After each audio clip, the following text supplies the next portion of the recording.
Good morning to all of you. आज हम start करने वाले हैं haemoglobin.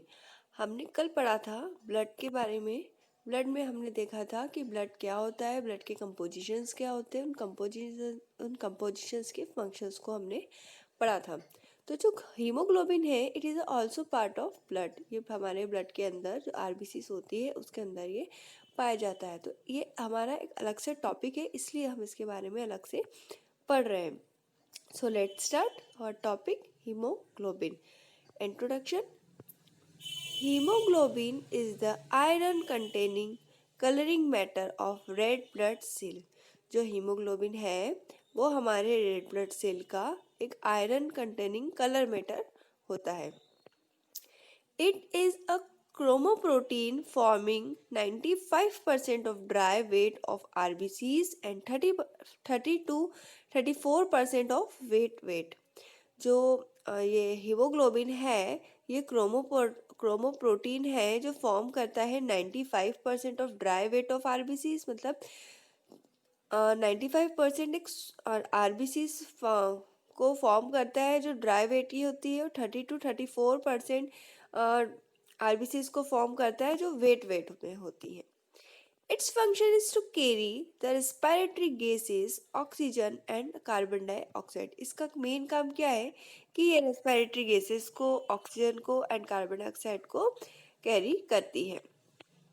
It also acts as a buffer and its molecular weight is 68,000. ये acts करती हैं बफर के ऊपर और इसका मॉलिक्यूलर वेट होता है 68,000। ठीक है, अब हम बात करते हैं नॉर्मल काउंट ऑफ हीमोग्लोबिन की। अभी हमने देखा कि इसका इंट्रोडक्शन क्या होता है। हीमोग्लोबिन का normal count, average haemoglobin HB का मतलब यहाँ है हीमोग्लोबिन। जहाँ भी मैं एचबी कहूँ या जहाँ पर भी एचबी आए उसका मतलब होगा, उसको हम कंसीडर करेंगे हीमोग्लोबिन से।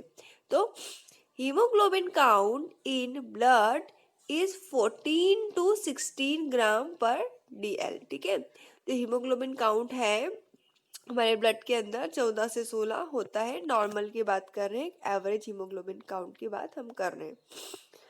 द एचबी वैल्यूज मतलब haemoglobin values depends upon the age sex of the individual. जो हीमोग्लोबिन वैल्यूज है, अभी तो हमने ऊपर एवरेज की बात कर ली कि 14 से 16 होता है। ठीक है, बट जो हीमोग्लोबिन का वैल्यू है वो दो पार्टमेंट मतलब इसमें कंपार्टमेंट में या दो फैक्टर्स में हम देख सकते हैं कि उस पर डिपेंड करता है। पहला होता है हमारा एज और दूसरा होता है हमारा सेक्स। एज में हम बात करें तो एट बर्थ, जब बर्थ होता है किसी भी चाइल्ड का, फीटस का, तो हम देखते हैं कि उसका जो हीमोग्लोबिन काउंट है वो 25 ग्राम पर डीएल होता है। आफ्टर 3 मंथ मतलब जब बच्चा पैदा हो जाता है तो उसकी 3 महीने बाद 20 हो जाता है और 1 साल के बाद 17 हो जाता है। फ्रॉम प्यूबर्टी ऑनवर्ड्स 14 से 16।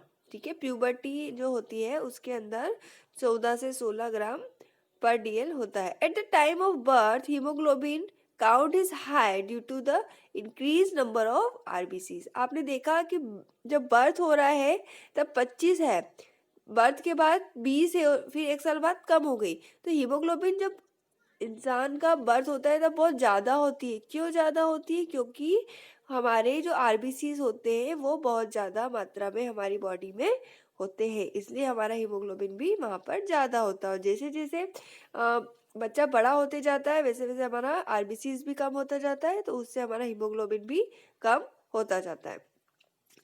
सेक्स की बात करें तो इन एडल्ट मेल मतलब जो मेल्स होते हैं उसमें 15 ग्राम पर डीएल होता है और एडल्ट फीमेल में 12.5 ग्राम पर डीएल होता है। तो ओनली 0.5 का यहाँ पर फर्क देख सकते हैं हम। हीमोग्लोबिन के functions, transport of respiratory gases का ट्रांसफर करता है। Buffer action, transport of respiratory gases in the main function of the haemoglobin.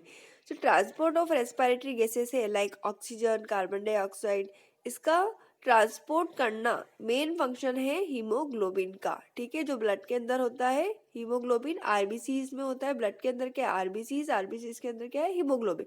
तो हीमोग्लोबिन क्या करता है, गैसेस को एक जगह से दूसरी जगह ट्रांसपोर्ट करने का काम करता है। Oxygen from the lungs to tissue, और हमारे जो ऑक्सीजन है लंग्स के अंदर उसको टिश्यू तक पहुंचाने का काम करता है। Carbon dioxide from the tissue to lung, और जो कार्बन डाइऑक्साइड है उसको टिश्यू से लंग तक पहुंचाने का काम करता है। अब बात करते हैं ट्रांसपोर्ट ऑफ ऑक्सीजन की। When oxygen binds with haemoglobin, a physical process called oxygenation occur resulting in the formation of oxyhaemoglobin. जब ऑक्सीजन हमारे हीमोग्लोबिन के साथ बाइंड होता है तो एक फिजिकल प्रोसेस होती है, उस फिजिकल प्रोसेस जो होती है उसको बोलते हैं ऑक्सीजनेशन। इस ऑक्सीजनेशन होने की वजह से वहाँ पे एक ऑक्सीहीमोग्लोबिन का फॉर्मेशन होता है। क्या हुआ, हीमोग्लोबिन से ऑक्सीजन बाइंड हुई, एक फिजिकल प्रोसेस हुई, उसको क्या कहा हमने, ऑक्सीजनेशन। ऑक्सीजनेशन होने की वजह से ऑक्सीहीमोग्लोबिन वहाँ पर फॉर्म हुए, ठीक है। The iron remains in ferrous sulphate in this compound, तो फेरस सल्फेट है उसके अंदर कुछ आयरन्स रिमेन्स होते हैं। Oxyhaemoglobin is a unstable compound and the process is reversible. जो ऑक्सीहीमोग्लोबिन है एक प्रकार से अनस्टेबल कंपाउंड है, और ये जो प्रोसेस होती है ऑक्सीहीमोग्लोबिन बनने की ऑक्सीजनेशन के द्वारा, तो ये एक इरिवर्सिबल प्रोसेस है। ऑक्सीहीमोग्लोबिन से अलग जो हीमोग्लोबिन है वो अलग हो सकता है और ऑक्सीजन भी अलग हो सकता है, इसलिए हमने इसको क्या कहा, reversible process. When oxygen is released from oxyhemoglobin, it is called reduced hemoglobin और फेरोहीमोग्लोबिन। जब ऑक्सीजन रिलीज होगी फ्रॉम ऑक्सीहीमोग्लोबिन तो उसको कहेंगे हम रिड्यूस हीमोग्लोबिन या ferrohaemoglobin. Now we are discuss about transport of carbon dioxide. अभी हमने बात करी ट्रांसपोर्ट ऑफ ऑक्सीजन की। Carbohaemoglobin is formed when carbon dioxide is combined with haemoglobin. अभी हमने ऊपर बात की थी जब ऑक्सीजन हीमोग्लोबिन से बाइंड हुआ तो हमने उसको क्या कहा, ऑक्सीहीमोग्लोबिन। अब यहाँ कार्बन डाइऑक्साइड जो है वो कंबाइंड हो रहा है, बाइंड हो रहा है हीमोग्लोबिन से, तो हमने क्या कहा उसको, कार्बोहीमोग्लोबिन, ठीक है। It is also unstable compound, जैसे वो अनस्टेबल था वैसे ये भी अनस्टेबल है, and the combination is reversible. Again उसी तरह जैसे ऑक्सीजन के साथ था वैसे ही कार्बन डाइऑक्साइड के साथ में ये अनस्टेबल है और रिवर्सिबल कॉम्बिनेशन देता है। The affinity of hemoglobin for carbon dioxide is 2 oxygen times more than that for oxygen। जो एफिनिटी है हीमोग्लोबिन की वो कार्बन डाइऑक्साइड से ज़्यादा है ऑक्सीजन की, ठीक है। अब हम बात करते हैं बफर एक्शन की। Hemoglobin acts as a buffer and play an important role in maintenance of acid-base balance। जो हमारा हीमोग्लोबिन है एज अ बफर भी काम करता है और इम्पॉर्टेंट रोल प्ले करता है हमारे एसिड और बेस को बैलेंस करने के लिए, उसके बैलेंस को मेंटेन करने के लिए। अब हम बात करते हैं स्ट्रक्चर ऑफ हीमोग्लोबिन की। Hemoglobin is conjugated protein. It consists of a protein combined with an iron containing pigment। जो हमारा हीमोग्लोबिन है वो कंजुगेटेड प्रोटीन है जो प्रोटीन के कॉम्बिनेशन से मिलके बना है जिसके अंदर आयरन कंटेनिंग एक पिगमेंट होता है। Protein part is globin and the iron containing part is containing pigment is him.